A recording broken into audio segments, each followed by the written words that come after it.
nyala setan. And we said this story would never have been made up Dan kita mengatakan bahwa kisah ini tidak mungkin merupakan karangan. because it paints Peter as a leader of the church in such a negative light. Karena menggambarkan Petrus yang adalah pimpinan gereja di dalam terang yang begitu negatif. The reason that it's there is because it happened. Ya, satu-satunya alasan kenapa ini tercantum karena memang ini sungguh terjadi. There's another rule at work in the passage that I haven't mentioned to you before. Tetapi ada aturan lain yang belum saya sebutkan, It is the rule of what we call inherent ambiguity. yaitu mengenai aturan mengenai kesamaran yang tersirat di dalamnya. When a text is not completely clear as to its force, Ya, ketika teks itu tidak terlalu jelas sebenarnya apa yang dikatakan, the argument is that's more likely to go back to Jesus than to be something the early church created. maka argumentasinya adalah kemungkinan besar teks ini memang datang dari Yesus daripada apa yang dikatakan gereja. Because if the early church is going to insert its theology into a story, it's going to do so clearly. Karena jika gereja mula-mula akan memberikan teologinya, dia akan memberikannya dengan jelas. And not with ambiguity. Dan bukan dengan kebimbangan atau kesamaran. And this is one of those scenes where we get a variation in wording that we talked about. Dan ini adalah salah satu gambaran di mana kita memiliki pemahaman yang sangat beraneka ragam mengenai kata-kata yang dikatakan di sini. In Mark, we get the answer from Peter about who do you say that I am or the Son of Man is. Di dalam Markus kita mendapatkan jawaban ketika Tuhan Yesus mengatakan siapakah anak manusia itu? You are the Christ. Kau adalah Mesias. Kau In adalah Luke- Kristus, ya. I'm sorry. In Luke, Dan di Lukas, the Christ of God. Kristus dari Allah. In Matthew, Di dalam Matius, the Christ, the Son of the living God. Kristus yaitu Mesias, anak Allah yang hidup. Now, here's what's important to note about that answer in all three Gospels. Dan ini adalah hal yang penting yang kita harus ketahui di dalam jawaban 3 Injil ini. The item that is shared is the confession about being the Christ. Apa yang diutamakan di sini adalah pengakuan tentang Mesias, It is not the Son of the living God. bukan anak Allah yang hidup. Only Matthew mentions that. Karena hanya Matius yang mengatakan tentang anak Allah yang hidup. And what's interesting about the phrase the Son of the living God is that can be a reference to the king. Dan yang sangat menarik mengenai anak Allah yang hidup ini bisa merupakan referensi kepada raja. It can simply be an apposition to Messiah. Dan ini bisa merupakan apposition. Apposition, grammatical term. Dan ini bisa secara tata bahasa mengacu kepada Mesias. And so that is what we have here is a confession that Jesus is the Christ. Jadi di sini kita memiliki pengakuan bahwa Yesus adalah Mesias. That's in contrast to what the public thought Jesus was. Dan ini berlawanan dengan apa yang ada di pendapat publik tentang Yesus. Because the question that Jesus asked before he asked the disciples this question is, who do people say that I am? Karena pertanyaan yang Yesus tanyakan kepada para murid sebelumnya adalah pertanyaan siapa yang orang-orang katakan tentang aku. And the answer was Elijah or one of the prophets, a Dan- prophetic category. Dan jawabannya adalah Elia atau salah satu nabi. Here is the point that Jesus is making. Jadi poin yang Tuhan Yesus buat When he responds positively to Peter's answer. ketika dia berespon secara positif kepada jawaban Petrus. Because he turns to Peter, at least in Matthew, and says, on this rock I'm going to build my church. Karena kemudian dia berpaling kepada Yesus dan di dalam Matius tidak dikatakan di atas batu karang ini aku akan mendirikan jemaatku. The people think I am merely a prophet. Orang-orang berpikir aku hanyalah seorang nabi. But you understand I am the chosen, anointed one of God. Tetapi engkau mengerti bahwa aku adalah seorang yang dipilih, yang diurapi Allah. I am at the center of the program of God. Saya ada di pusat dari program Allah. And as one at the center of the program of God, you've answered correctly. Dan sebagai bagian dari pusat dari program Allah, engkau menjawab benar. Well, at least sort of. Setidak-tidaknya mendekati. Because the next thing that he says to the disciples is not, go and tell the world that I am the Messiah sent from God. Karena kemudian dia tidak mengatakan kepada pada muridnya, pergi dan katakan kepada dunia bahwa aku adalah Mesias. The next thing that he does in this passage is to tell them to be quiet about it. Karena hal berikutnya yang dilakukannya di dalam bagian perikop ini menyuruh mereka diam mengenai hal ini. Now, this is known in New Testament circles as the Messianic secret. Dan ini di dalam lingkaran perjanjian baru dikenal sebagai rahasia mesianik. Something that the disciples know about Jesus, Sesuatu yang para murid tahu mengenai Yesus, that he tells them not to tell anybody else. tapi Yesus mengatakan kepada para muridnya jangan beritahu orang lain. I like to call this the anti-mission. Dan saya senang memanggil ini sebagai anti misi. We know, but we ain't telling yet. Ya kita tahu tapi belum mau mengatakan. And that's exactly what's going on here. Dan itulah yang persis terjadi di sini. Liberal scholars argue this way. Ahli-ahli liberal berargumentasi seperti ini. Jesus never really confessed himself to be the Messiah, nor did he see himself to be the Messiah. Yesus tidak pernah mengakui dirinya adalah Mesias dan dia tidak pernah melihat dirinya sebagai Mesias. This is the early church projecting back their messianic understanding of Jesus onto Jesus who didn't teach this. Jadi adalah gereja mula-mula yang memproyeksikan pengertian mereka, pengertian kemesiasan mereka, kemesiasan Yesus, memproyeksikannya kepada Yesus. The man responsible for this theory was a man named Wilhelm Wrede. Ya, Wilhelm Wrede adalah orang yang bertanggung jawab untuk pemikiran ini. He wrote a book called The Messianic Secret. Dan dia menulis buku yang berjudul The Messianic Secret, Rahasia Mesianik. It influenced scholars for decades in the New Testament. Dan berpengaruh terhadap para ahli berabad-abad lamanya. And the view I just described was his. Dan pandangan yang saya gambarkan itu adalah pandangannya. Except here's something that most people do not know. Dan ini adalah sesuatu yang kebanyakan orang tidak tahu. A few months before Wrede died, and he died fairly young, Dan beberapa bulan sebelum Wrede mati dan dia meninggal cukup muda, he wrote a famous German professor named Adolf von Harnack dia menulis kepada seorang profesor yang sangat terkenal, Adolf von Harnack, that he had now become convinced that his understanding of the Messianic secret was wrong. dan bahwa sekarang dia sebenarnya yakin bahwa pengertiannya tentang rahasia mesianik itu salah. In other words, that Jesus did understand himself to be the Messiah. Dengan kata lain bahwa Yesus sebenarnya mengerti bahwa dirinya adalah He's just Mesias. very careful about how it would be publicly handled. Ya, hanya Yesus sangat hati-hati supaya publik itu jangan salah menafsirkan atau mengartikan dia. And the reason for this care is the very next passage after the confession. Dan kenapa Yesus begitu berhati-hati adalah mengenai perikop yang diberikan setelah ini. Because when Jesus announces that the Messiah is going to suffer, Karena ketika Yesus kemudian menyatakan bahwa Mesias akan menderita, he's not talking about a small point in the Messianic portrait. dia tidak menggambarkan hanya poin kecil di dalam gambaran Mesias. He's talking about a central point that actually is going to define the character of his ministry. Tetapi dia sedang menggambarkan poin yang begitu utama yang akan mendefinisikan mengenai penggambaran dia. And it is completely unanticipated. Dan ini merupakan sesuatu yang sama sekali tidak diduga, diharapkan. So unanticipated. I'm sorry? So unanticipated. Begitu tidak diharapkan. That when he mentions it to Peter, Peter says, no way. Sehingga ketika dia menyatakan kepada Petrus, Petrus mengatakan sekali-kali tidak. So important and emphasized. Begitu pentingnya untuk ditekankan. That when Peter says no way, Jesus says to Peter, get behind me, Satan. Sehingga ketika Petrus mengatakan sekali-kali tidak, Yesus langsung mengatakan enyahlah iblis. Here's what Jesus is saying. Di sini apa yang ditekankan Yesus adalah, You understand that my ministry is to be the anointed one of God. engkau mengerti bahwa pelayananku adalah menjadi seorang yang diurapi Allah. I am uniquely bringing the program and plan of God.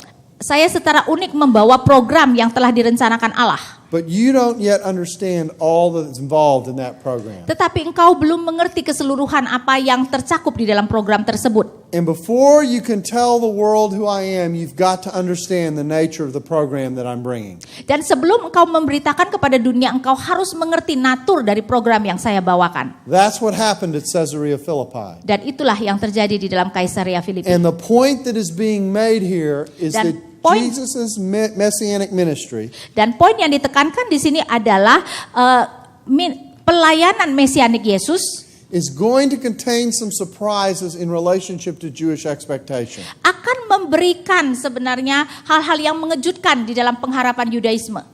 For a community that expected a total victory to come from Messiah, Karena pada komunitas yang mengharapkan kemenangan total dari Mesias, To have Messiah suffer was something that was hard to contemplate. Kemudian mendapatkan Mesias yang menderita adalah sesuatu yang sulit untuk dimengerti. And yet before there could ever be glorification, Tetapi sebelum adanya kemuliaan, there had to be the suffering. harus ada penderitaan. Isaiah 53 tells us this in the Hebrew Scriptures. Yesaya 53 memberitahukan kepada kita di dalam Alkitab Ibrani.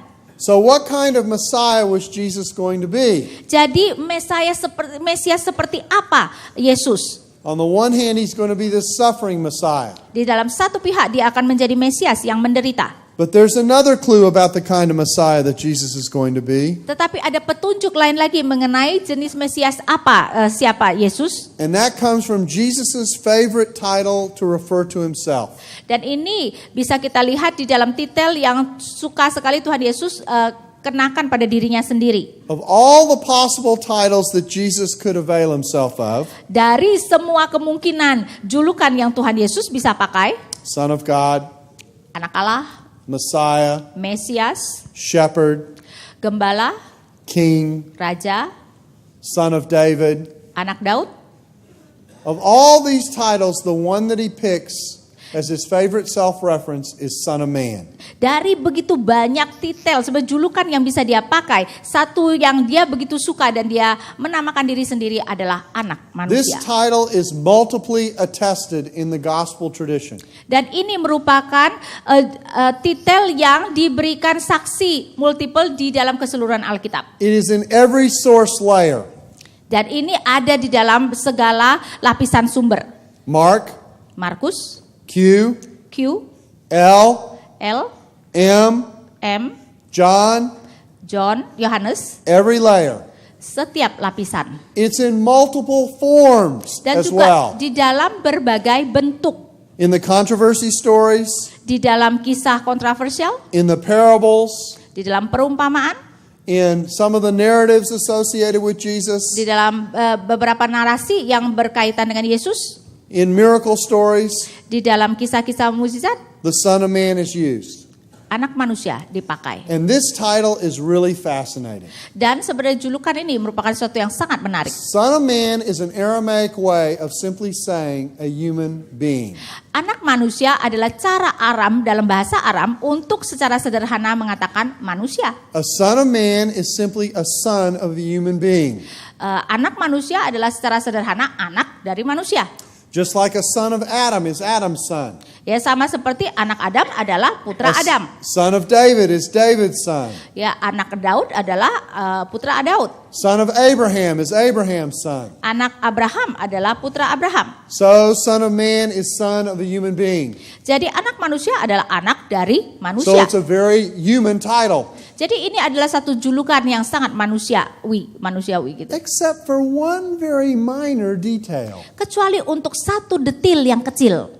This son of man rides the clouds. Anak manusia ini datang mengendarai awan. This is the Bible's version of a magic carpet ride. Dan ini adalah versi Alkitab mengenai karpet ajaib. And when he rides the clouds, he does something that in the Hebrew scripture is only used of descriptions of either God or foreign gods. Ya, jadi ketika dikatakan bahwa dia mengendarai awan, ini hanya dinyatakan di dalam Alkitab, pernah dinyatakan tentang Allah atau mengenai berhala. So we have a human being on the one hand Jadi di satu sisi ada anak manusia, who does something only divinity does on the other. seorang manusia tetapi di pihak lain melakukan sesuatu yang hanya dilakukan oleh Allah. What a coincidence.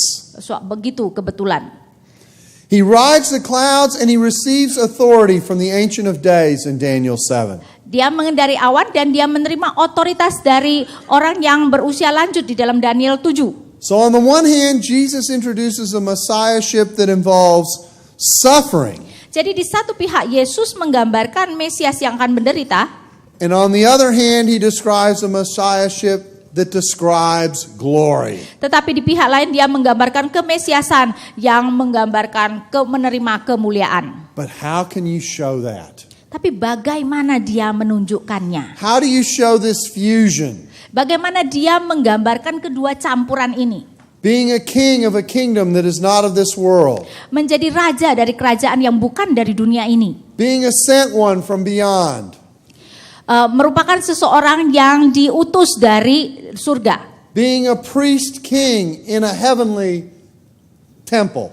Menjadi seorang raja yang adalah imam dari bait Allah surgawi. And being a suffering figure for sin and someone who is unjustly put to death. Dan menjadi figur yang menderita karena dosa dan seseorang akan dimatikan secara tidak adil, dihukum mati secara tidak adil. What Jesus did with his ministry, Apa yang Yesus lakukan di dalam pelayanannya? by experiencing rejection Dengan mengalami penolakan and by experiencing resurrection, dan dengan mengalami kebangkitan was to contrast and put together suffering adalah kontras yang kemudian bisa menempatkan penderitaan and glory dan kemuliaan to victory.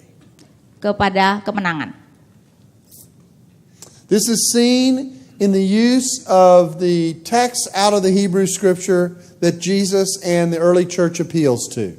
Dan ini adalah apa yang digambarkan dalam Injil dan kemudian apa yang diacu oleh gereja mula-mula. There are messianic psalms. Ada mazmur-mazmur mesianik, There's the picture of the suffering righteous, ada gambaran dari orang benar yang menderita. because in many of the psalms Jesus quotes passages where a righteous person suffers unjustly. Karena banyak sekali Yesus mengutip dari mazmur-mazmur yang berkata tentang orang-orang benar yang menderita. There's the picture of the suffering servant of Isaiah 53 that also points to the suffering. Dan juga ada hamba yang menderita yang digambarkan di dalam Yesaya 53 yang menunjukkan kepada penderitaan. And yet there's also the picture of the glory of the Son of Man who receives authority from the Father. Tetapi juga ada gambaran anak manusia yang datang dengan penuh kemuliaan yang menerima otoritas dari Allah Bapa. That you might know Supaya kamu tahu that the Son of Man has authority on earth to forgive sins. bahwa anak manusia mempunyai kuasa untuk mengampuni dosa. I say to you, get up and walk. Aku berkata kepadamu, bangunlah dan berjalanlah. And when the walk happens, Jadi ketika orang itu berjalan, the walk talks.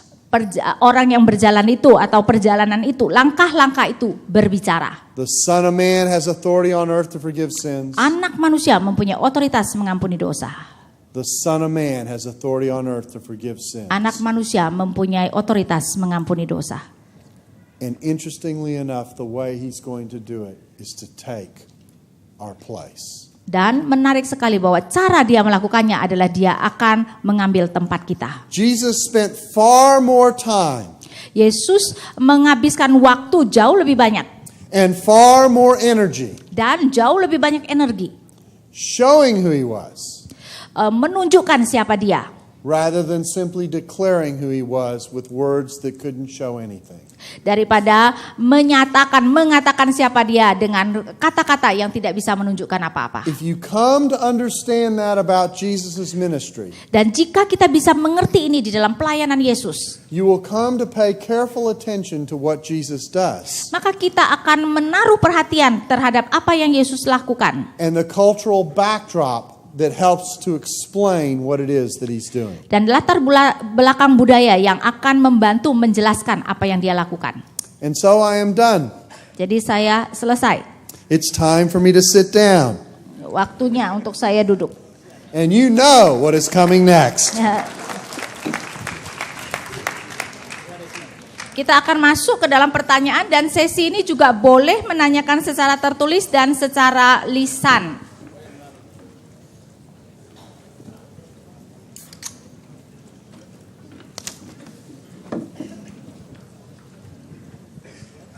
Tolong ke mic ya Pak ya. Di sini ada setiap di tengah-tengah jalan ini ada mic. Someone's asking question. Thank you, Professor Daryl, for your explanation. Just one question: what is the connection between Judaism monotheism and Christian Christology? Between, I'm sorry, I didn't hear it. Judaism monotheism. Judaism, monotheism, and Christology. I'm going to talk about that tomorrow. Okay? Oke, itu akan dibicarakan besok. Let me just tell you what I'm going to do tomorrow.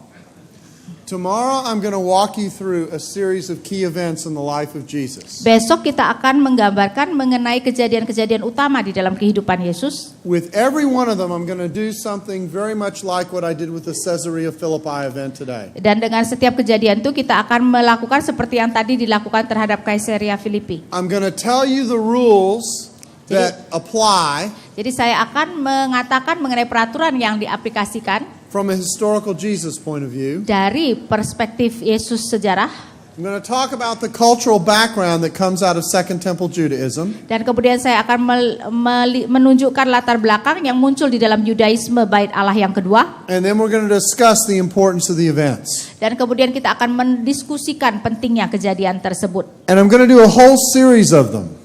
Dan kita kemudian akan melakukan seri keseluruhannya.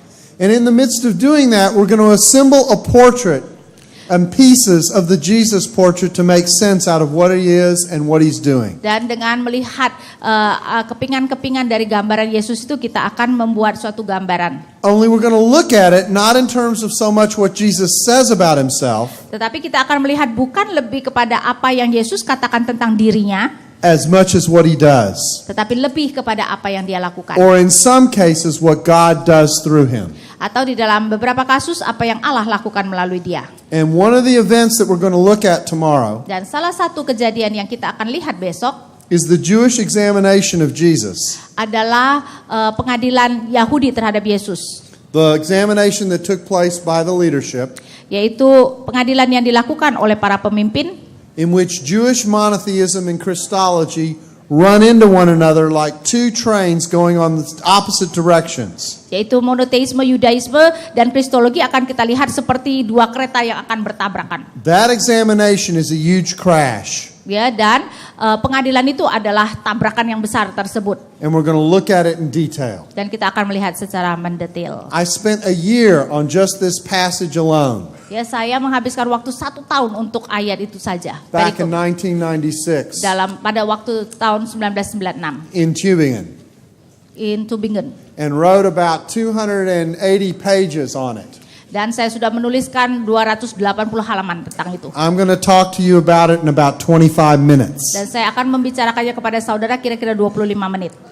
So come ready for a meal.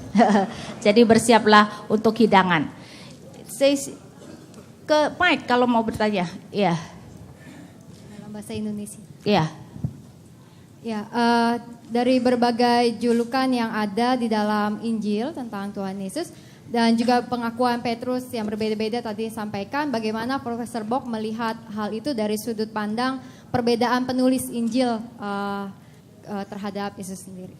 About the various titles that given to Jesus and also about the Peter confession, there's a different. How do you see from the perspective of the writers using the titles?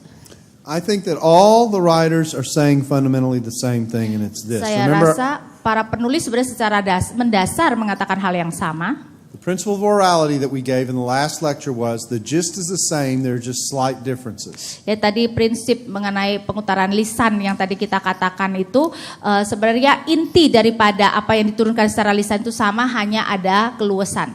The gist is in what all the confessions share. Dan apa yang menjadi inti itu adalah apa yang kemudian dilakukan oleh semua pengakuan itu yang ditulis oleh Injil yang berbeda itu. Jesus is the promised anointed one of God, Yesus adalah yang diurapi, yang dijanjikan Allah. which means he is far more than a prophet. Berarti dia jauh lebih daripada hanya sekedar nabi. I think I'm planning to talk about that tomorrow, so I won't say anything more about Ya, that. dan itu akan kemudian dibicarakan juga besok. But the one addition that we get in Matthew, the Son of the living God, is one of these inherent ambiguity sayings. Ya, dan apa yang kita dapatkan di dalam tambahan di dalam Matius yaitu anak dari Allah yang hidup. Ini merupakan salah satu bagian yang dianggap perkataan yang membingungkan, yang rada kabur. Because from 2 Samuel 7 we know that the king of Israel can be called a son of God. Karena dari 2 Samuel 7 kita tahu bahwa Raja Israel bisa dipanggil sebagai anak Allah. I will be to him as a father, and he will be to me as a son. Aku akan menjadi bapa baginya dan dia akan menjadi anak bagiku.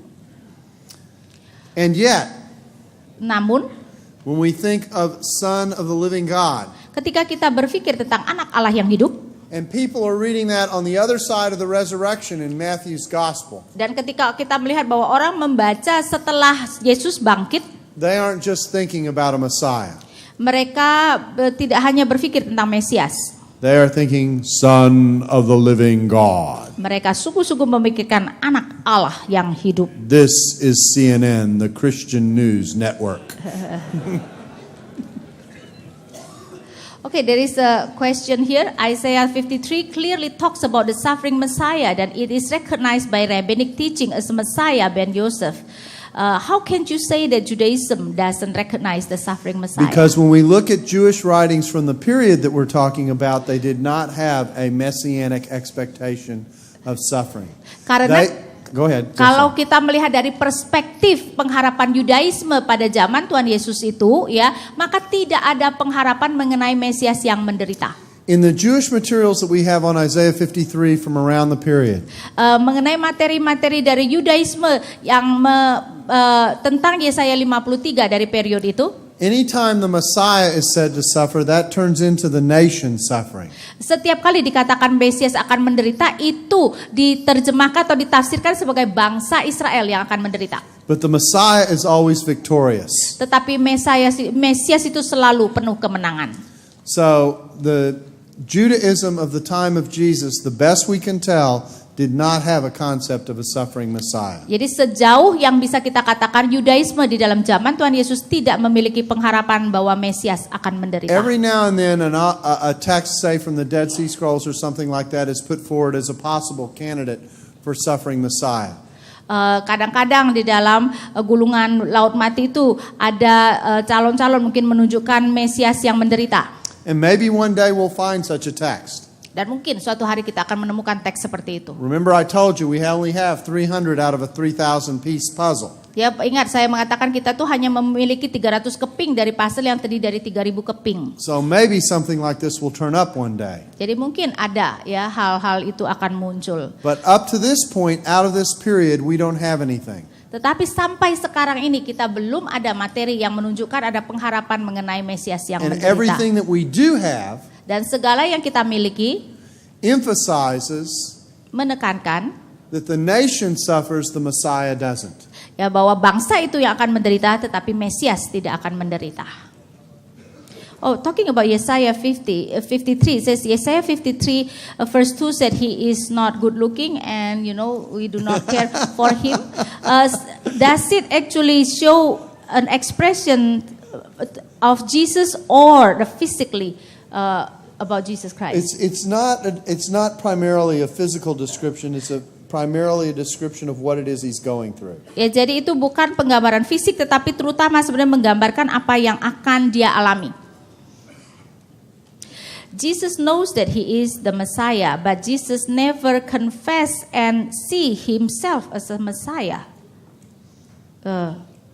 He said, please I'm not sure. explain. I'm not sure what. Well, here's the point. Jesus knows himself to be the Messiah, but he also knows that if he says that he's the Messiah, he's got 3 or 4 different ideas out there as to what that means. Jadi mungkin tadi salah mengerti ya. Yesus tahu bahwa diri